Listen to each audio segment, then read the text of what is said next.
My dad demanded that I pay $2,300 for my brother's graduation party. I refused. 2 days later, they asked me to give him my car. Again, I said no. Without hesitation, they kicked me out. 1 year later. Karma hit back.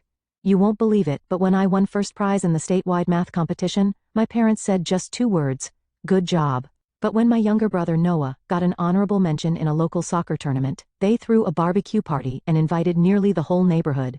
That was when I realized fairness was a luxury in my family.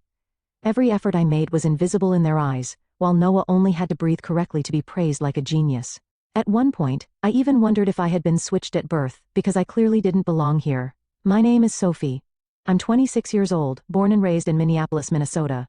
I'm the eldest in a family of 4, my parents, me, and my younger brother Noah, who's 3 years younger. On the surface, we looked like any typical family. A 2-story wooden house with white fences and a small backyard garden full of lavender my mom planted. But behind that door was a world where I learned to survive in silence, because no matter how hard I tried, I was just a faint shadow next to the spotlight they always reserved for Noah. I started noticing the difference when I was very young, maybe around 2nd grade. That day, I had been chosen to recite a poem for our school celebration. I practiced all week, rewriting every line, and when I got home, excited to tell my mom, she just mumbled, "Oh, that's fine. But don't forget to bring in Noah's shoes from the porch. It's going to rain."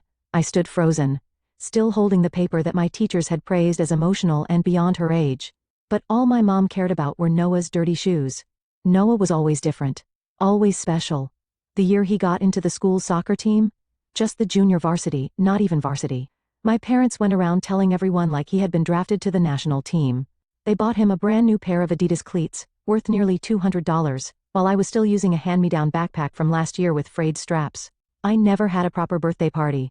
The last time I had a cake was when I turned 10, a small discounted one from the grocery store. But when Noah turned 13, my parents booked a full outdoor party at Centennial Park with tents, balloons, tons of food, and over 30 guests. I remember standing in the corner, taking pictures for him on my phone, and overhearing my mom tell a friend, "He deserves it all. He always brings joy to this family." Joy. Did anyone ever ask how I felt? Did anyone ever ask if I was okay doing homework alone, with no one to help, while Noah got mom sitting beside him going through every math problem, every paragraph, and rewarding him with vanilla ice cream afterward? I studied by myself, took care of myself, fought to get on the honor roll, only to receive a few indifferent nods. In high school, I got a perfect score in science, and was nominated to join the prestigious STEM program at the University of Minnesota. I was thrilled and printed the invitation letter to show my parents, thinking maybe, just maybe, they'd be proud this time. But Dad only looked up from the TV for 3 seconds and said, "Well, do whatever you want. Just don't slack off on your chores." And Mom gave a tight smile. "Studying is good, but remember, you're a girl. Don't get too caught up. You'll need to take care of your family once you're married." I lost count of how many words I swallowed back. Every time Noah got driven to school while I had to bike through the snow, I told myself, "It's fine." Every time I had stomach cramps and Mom said, "Don't exaggerate," while Noah sneezed and got hot lemon tea with a warm towel, I tried to convince myself. Maybe she just forgot. But the truth is, she didn't forget. She just didn't care. All throughout my childhood, I felt like I was stuck in a math problem where no matter how hard I tried, I was always the wrong number. I tried to be the model child, obedient, studious, but none of it ever mattered unless I was Noah. And little by little, I realized. It wasn't that I lacked achievements. I lacked being their choice.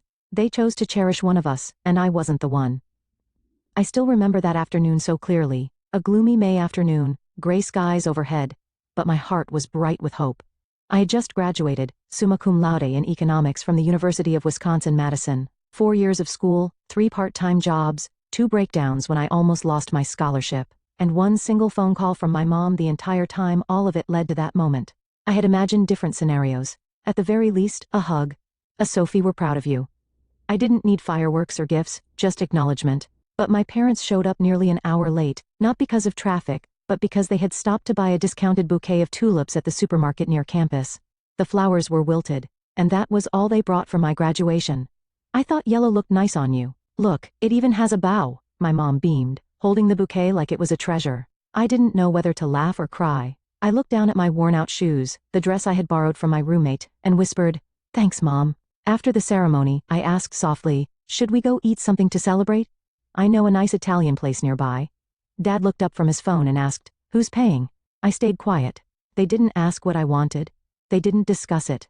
They just got in the car and let me drive them to the restaurant where I paid a $120 bill with the money I'd saved up for months working at the campus library. No thank you, no congratulations, just a comment about how I should learn to eat more frugally. I gave a strained smile as I cut into my lasagna, my stomach twisting with bitterness I swallowed, along with every spoonful of soup. That day, I made myself a promise. I would never expect anything from them again. But that promise fell apart 2 years later. When Noah graduated, I was working as a financial analyst at a private firm in St. Paul. It was a Thursday morning, and I had just finished making coffee when I got a text from my mom. Noah's graduation party tonight, 6 p.m. at Stone Creek Restaurant. Don't be late, bring a gift. No invitation, no phone call. No one asked if I was free, just a command. I stared at the message, my mind freezing. I remembered that lonely dinner 2 years ago. I remembered every indifferent glance, the cold clinking of silverware on plates, and how no one ever said the words "we're proud."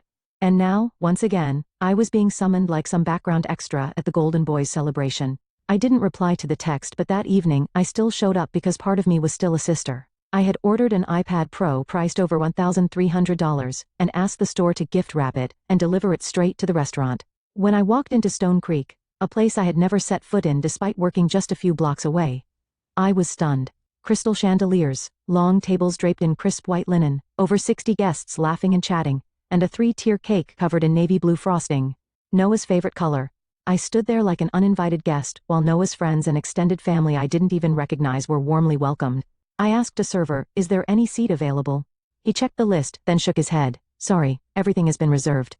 I looked around. There were still chairs, one next to Noah even still empty. I walked toward it, but my mom stepped in front of me. "That seat's for Jason, Noah's best friend. He's just running a little late." I gave a tight smile. "So his late-arriving best friend gets a seat, but My mom shrugged and cut me off. "Did you at least bring a gift? If not, it's better you don't embarrass the family." I swallowed the lump in my throat. Just then my phone buzzed. It was the delivery driver. "I'm outside the restaurant with the iPad order for Noah. Should I bring it in?" I took a deep breath and said loud enough for everyone to hear, "Yas, bring it in." The room went quiet. All eyes turned toward the delivery man walking in, holding a neatly wrapped gift box. I smiled and stepped forward. "Noah, this is your graduation gift." "An iPad Pro." Gasps echoed through the room. Noah's jaw dropped, his eyes lit up. My mom whispered to a distant cousin, "See? I knew she wouldn't come empty-handed." I heard every word. It sounded more like a smug pat on the back than pride. I smiled, but not out of joy. I looked at Noah, then at the delivery man. "I'm sorry. I've changed my mind. I'd like to cancel the order." The entire room froze. My mom froze. Noah looked like someone had just thrown ice water in his face. The delivery guy looked slightly confused, but remained professional, and nodded. "Okay, there's a 5% cancellation fee. The rest will be refunded within 5 business days." I nodded calmly. "It's fine." And then I turned around, leaving behind a room plunged in stunned silence. I didn't need a seat at that table, and I certainly didn't need to buy my place in a family that never had one for me. I thought I had grown used to being overlooked. But that moment, standing in a fancy restaurant, treated like a stranger, shattered every shell of strength I had built. No seat, no place, not even a question if I had eaten. The only thing they asked was, "Where's the gift?" I stood there, still holding my phone. When the delivery guy walked in with a large silver-wrapped box, the room went dead silent, like someone had flipped a switch. Every eye was on me, on the expensive gift. The $1,300 iPad Pro, I once thought would be a beautiful memory for my brother, despite all the injustice of the past. I spoke clearly so the entire room could hear. "Noah, this is your graduation gift." Noah looked up, eyes sparkling in disbelief. "Really? You bought this for me?" My mom beamed, gently squeezing a nearby relative's shoulder. "See? I told you. No matter how mad she gets, she knows her place. She just likes to act cold." I looked at her, then at my dad, who nodded slowly like he'd just been reassured his daughter had finally done the right thing. Then I turned to the delivery man. "I'd like to cancel the order." The man blinked. "Sorry, cancel the order?" I nodded, my voice steadier than I expected. "That's right, cancel the gift. I don't want to give it anymore." No one said a word. Only the faint sound of silverware clinking came from the far end of the table. The delivery man took out his phone, called the store and confirmed the cancellation. After a few minutes he came back. "A 5% fee will be deducted, and the rest refunded in 3-5 days. "Perfect. Thank you." He nodded politely and left the restaurant. I stood there, facing a storm of shocked, angry, and uncomfortable stares rising around me. Noah slammed his hand on the table, voice sharp. "Are you crazy? You just wanted to humiliate me, didn't you?" I looked at my brother. The one who had been protected like a glass doll, never knowing rejection, never having to wait for anyone to listen. You already have this whole party, over 60 guests, and a 3-tier cake. If you can't handle not getting a gift from me, maybe the problem lies somewhere else. My dad stood up abruptly, his face red with anger. Sophie, what do you think you're doing? Do you think making a scene like this is going to get you anything? My mom wasn't calm anymore. She stood beside me, her voice shrill. You're being unbelievable. All you had to do was bring a gift and sit down for a meal like a normal person. I looked her straight in the eye. Normal? Like my graduation day when the whole family brought wilted flowers and made me pay for my own meal? Normal like today when I didn't even get a chair, but Noah's late friend still got a seat of honor. No one responded. Not a single excuse, just a thick, awkward silence, like I had just ruined a perfectly staged performance. I turned my back. As I walked away, I spoke loudly enough for everyone to hear. If I don't have a seat at this table, then I have no reason to buy a gift for someone who's never shared a seat with me. And I left. No rush, no looking back. I didn't go home right away. I drove to a small cafe on the outskirts of Edina, the place I always went when I wanted to disappear from the world. The shop was still open, warm lights casting a soft glow on the worn wooden walls. I ordered an iced espresso, picked a quiet corner in the back, and sat down like I had just taken a boulder off my chest. Soft music played, the smell of coffee lingered in the air like a faint comfort. I didn't feel regret, not one bit. I knew they were probably furious. I knew there'd be heated conversations at home tonight, but I also knew this was just the beginning. Because I had just broken the role they assigned me since I was a child, the quiet daughter. Always polite, always responsible, but never allowed to share anything. For the first time, I didn't do what they expected. And that feeling? It was freeing. I got back to my apartment around 11 p.m., after 3 hours at the cafe just trying to calm down. I'd thought they'd at least wait until the next day to react, but no. When I opened the door, the living room lights were still on. My mom sat on the sofa, arms crossed, her eyes sharp like knives. My dad leaned against the fireplace, his face heavy like I had just killed someone. I hadn't even taken off my shoes when my mom spoke. So you finally decided to come home. I quietly put my bag down, took off my coat and said softly, I thought you'd be asleep. My dad let out a snort, a laugh laced with contempt. After the circus you pulled tonight, embarrassing the whole family in front of relatives and friends, then walking in here like nothing happened? I sat on the edge of the couch, trying to keep my voice calm. If you call that a circus, then maybe it's time we stop pretending. I'm done playing along. My mom cut in, not even trying to be subtle. The party tonight cost $4,600. We think the least you can do is pay half. I was stunned. What? $2,300, my mom repeated. Consider it compensation for the iPad you canceled. I laughed, not from amusement but from disbelief. So I was insulted the moment I walked in, given no seat, subtly told to leave the table, treated like an outsider. And now I'm supposed to pay for a dinner I didn't even get to eat? My dad's voice turned harsh. You are his sister. You should feel responsible for your brother. He was really looking forward to that gift. You ruined his night. I clenched my hands, my knuckles turning white. Do you even know how I felt on my graduation day? No party, no congratulations, no hug. And I had to pay $120 for dinner for the whole family while I was surviving on instant noodles to save money for rent? My mom frowned, her tone ice cold. You were already earning money then. You had a part-time job, didn't you? Noah had nothing. Yes. I earned money, I got scholarships. I worked 3 jobs at once to pay tuition. And because I could take care of myself. That gave you an excuse not to care? I turned to my dad, who usually stayed quiet when my mom talked, but this time he sighed and said, almost like a command, family is about supporting each other. If you earn more, then sharing is the right thing to do. I stood up, no longer holding back. Support? Sharing? Where was the sharing when I was sick and had to cook for myself? Where was the support when my birthday passed like any other day, while Noah got BBQs, cakes and balloons? All you ever do is demand, never once asked if I had enough strength to give. My mom stood up and pointed her finger straight at my face. You're selfish. If you can't even be considerate toward your own brother, how are you going to survive out there in the real world? I looked her straight in the eye.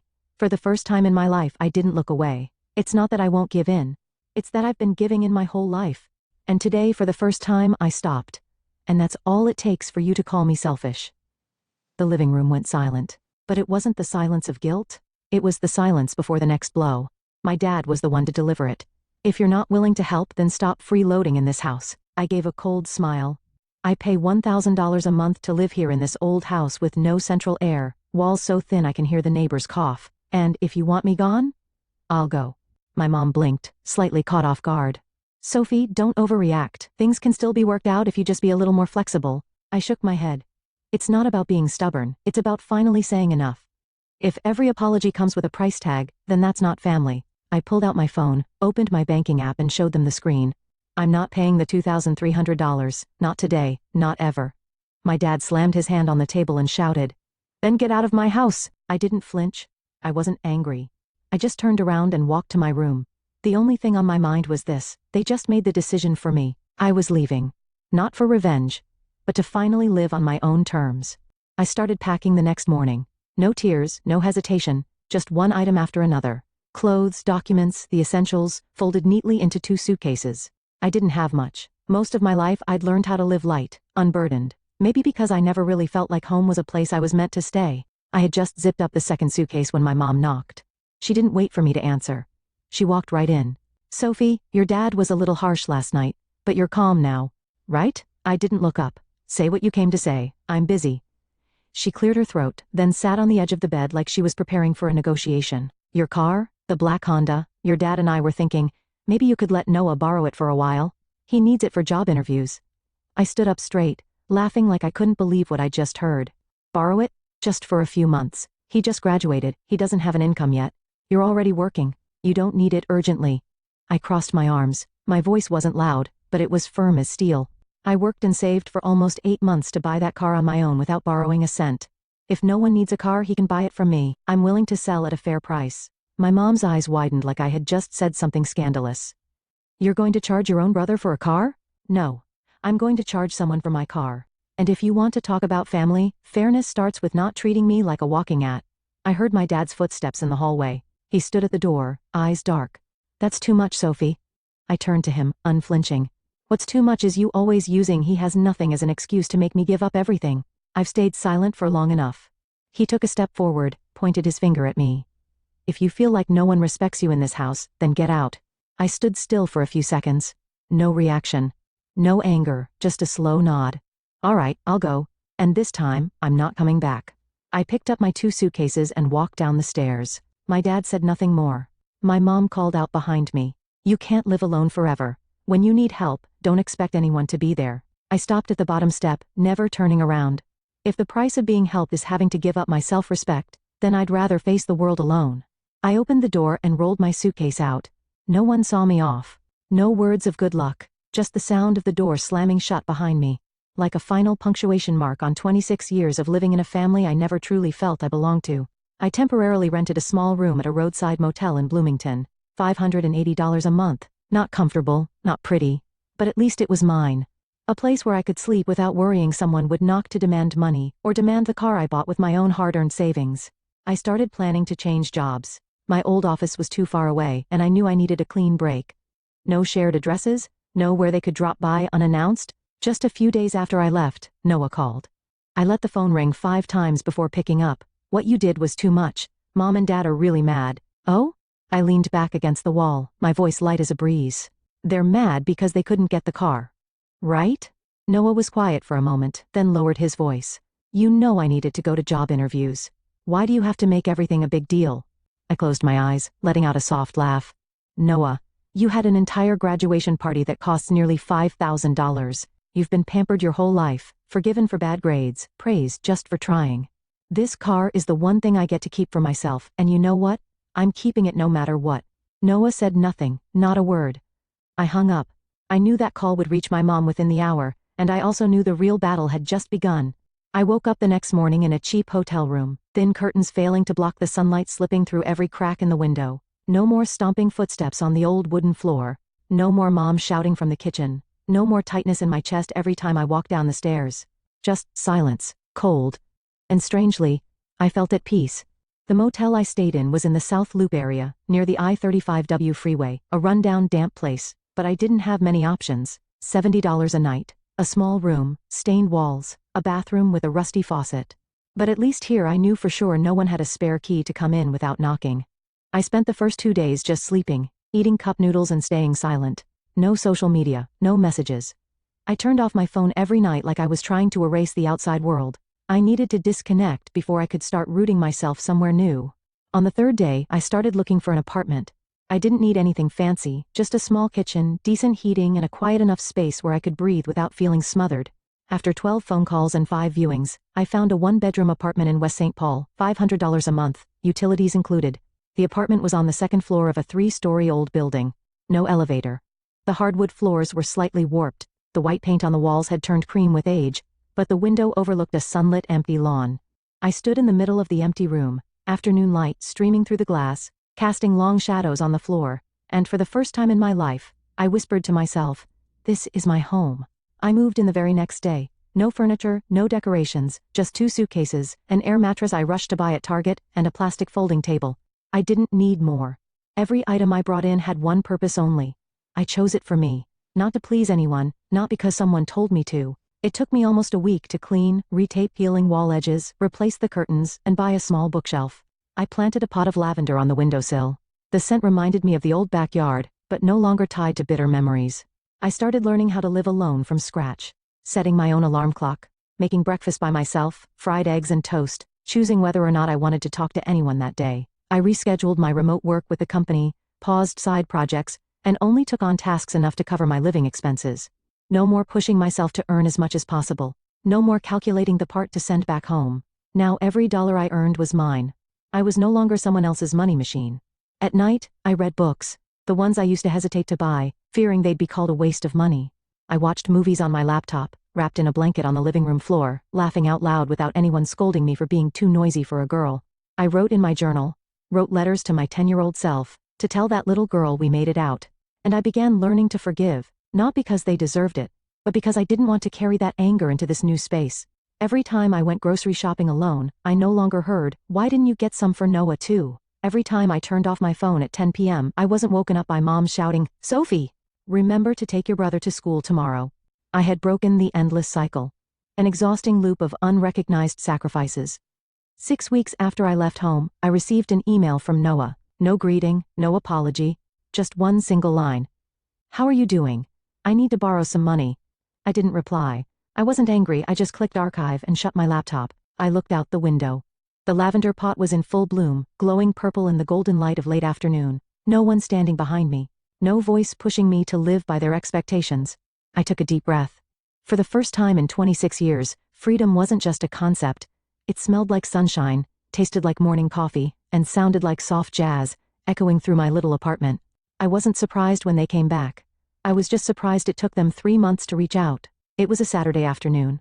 I was at my usual cafe near the apartment, the one with a warm corner seat by the window, dark roast coffee and soft music. When my phone rang, my mom's name lit up the screen, and my chest tightened for a second. Then I answered, like a test, to see if I'd gotten strong enough. Her voice was sweet. Too sweet to be real. "Sophie, I miss you, it's been a while. Are you doing okay?" I didn't respond right away. Every word she spoke was sugar-coated, but the bitter medicine beneath was all too familiar. "What do you want?" I asked plainly. She hesitated a bit, then said lightly, as if talking about buying a carton of milk, "Your dad Noah and we'd like to see you. There's something we need to talk about. You know, family stuff." I nodded, not because I softened, but because I wanted to hear them say what I already knew. They needed money again. We met Monday evening at a small Italian restaurant in downtown St. Paul. I arrived on time. My mom wore a new sweater, hair neatly curled. My dad had already ordered a drink, acting like a busy man doing someone a favor. And Noah, still the eternal boy in their eyes, but this time in a dress shirt and tie, trying hard to look grown up. I sat down, no greetings, no smile. My dad glanced at my mom, then looked at me, his voice gravelly but forced calm. "Noah has a great business idea. He wants to open a modern cafe, open space, live music, handcrafted pastries. We were thinking, if you could loan him $50,000, then loan?" I cut him off. "Or just give it to him." No one answered. I turned to Noah. "Do you have any experience in business, management, finance?" Noah gave a sheepish grin. "I'm passionate. I've got a detailed plan. If you help me with the capital, I can start right away." I leaned on the table, looking each of them in the eye. "All right, you want to borrow $50,000? I'll lend it, no interest, but under one condition." All 3 of them leaned in slightly, eyes lighting up. But I wasn't done. "Mom and Dad will sign a formal loan agreement and put up the house as collateral. If Noah doesn't pay it back within 12 months, the house becomes mine." The room's warmth dropped instantly, like someone turned off the heat in the middle of a Minnesota winter. My dad slowly put his glass down, fingers tightening, voice hissing through clenched teeth. "What the hell are you saying?" I'm talking about responsibility and security, I said firmly. If Noah's serious and if you believe in him, there's no reason not to sign the agreement. My mom winced. You can't ask us to mortgage the house, we've lived there our whole lives. And I lived there too my whole life, I replied without hesitation, treated like I didn't exist. If you want my money, it has to come with something of equal value in return. Noah stammered. I didn't think you'd be so calculating. I smirked. You didn't calculate. That's why you expect others to take the risk for you. But I'm not like that anymore, Noah. I'm no longer the naive daughter who believes in unconditional family loyalty. My dad slammed his hand on the table, knocking his water glass over. You're ungrateful. All you care about is yourself. What kind of person are you, Sophie? You're not my daughter anymore. I calmly stood up and wiped the spilled water off my coat. That's your choice. Convenient, actually, because I never truly felt like your daughter in that house anyway. I walked out past the 3 stunned faces, leaving behind a cold, untouched meal, and a truth they never wanted to face. I was no longer part of the circle they used to bind me for 26 years. I thought they'd come back, try to beg or bargain again, but they didn't. After that night at the Italian restaurant, when my dad shouted, "You're not my daughter anymore," the whole family went silent as if I had never existed. No calls, no messages, no one knocking on my door, and I didn't need them anymore. 3 months passed. Summer gave way to early fall. My small apartment now felt cozy with a few second-hand furniture pieces I'd picked up from the thrift market.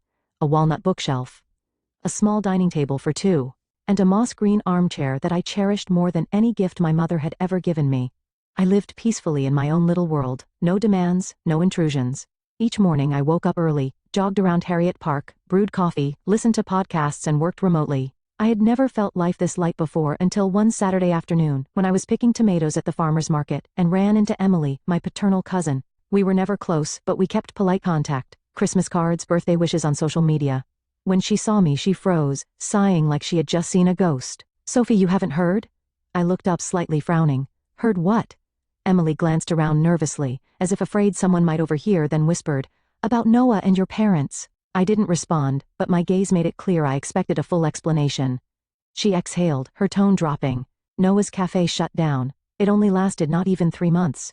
Huge losses, no customers, completely in debt. I stayed silent. No surprise, no pity, just a quiet confirmation. I had been right. "Your parents," Emily continued, "had to sell the house to cover his debt. It's been listed for over a month. Word is, they're looking for a cheaper place to rent further out." I nodded. A small gesture, like I was reacting to the weather rather than the collapse of an entire family. Emily looked at me as if trying to guess whether I'd cry, rage, or gloat. But I only asked one question. "Did they try to contact me?" Emily paused for a few seconds, then shook her head. No one mentioned you. It's like you never existed." I laughed, a dry, cold laugh. "Then they've finally done what they always quietly wished for, living a life without me." Emily bit her lip as if she wanted to say something more but didn't. I picked out a few tomatoes, placed them in my cloth bag and paid. Before leaving, I turned and said gently, "If they ask, tell them I'm fine, doing very well and not planning to come back." That night I sat alone in my little kitchen, candlelight flickering on the dining table. I made something simple, spaghetti with tomato sauce and meatballs. I played jazz music, opened the window to let the crisp autumn air and its scent drift in. No arguments, no guilt trips, no demands. Just what I chose. I thought about the old house, the one I grew up in, always in the shadow of my younger brother, where every move I made was scrutinized, every effort undervalued, every word labeled disrespectful. Now that house was up for sale. The walls I once cried against, the stairs I once climbed with heavy disappointment, would soon belong to someone else. And I didn't feel sad. Not at all, because I had gotten out. No longer trying to please anyone, no longer the responsible older sister, the sacrificial eldest, or the daughter who never measured up. I am Sophie, 26, free, independent, and at peace. I know some people will judge me, say I turned my back on blood, that I should have helped my brother, that I shouldn't have walked away when my parents were struggling. But they never lived in that house. They didn't witness nearly 3 decades of me being pushed to the sidelines. I don't hate Noah. I just refuse to take responsibility for the failure he chose. I don't hate my parents. I simply refuse to carry the weight of a so-called family bond that was nothing more than a noose around my neck. And if anyone asks, "Sophie, will you ever go back?" the answer will always be no. From Sophie's story, I've come to realize that not every family is a safe place. When love is conditional on one-sided sacrifice and exploitation, we have the right to walk away and protect ourselves. Freedom doesn't come from being accepted. It comes from the moment you dare to say enough to long-standing injustice. Sophie didn't abandon anyone. She just stopped abandoning herself. And sometimes, the bravest thing you can do is walk away and start a life that's truly your own. What do you think about Sophie's decision? Was she too harsh, or was it exactly what she needed to protect herself? Leave your thoughts in the comments below, and don't forget to follow the channel so you won't miss more emotional true life stories like this one.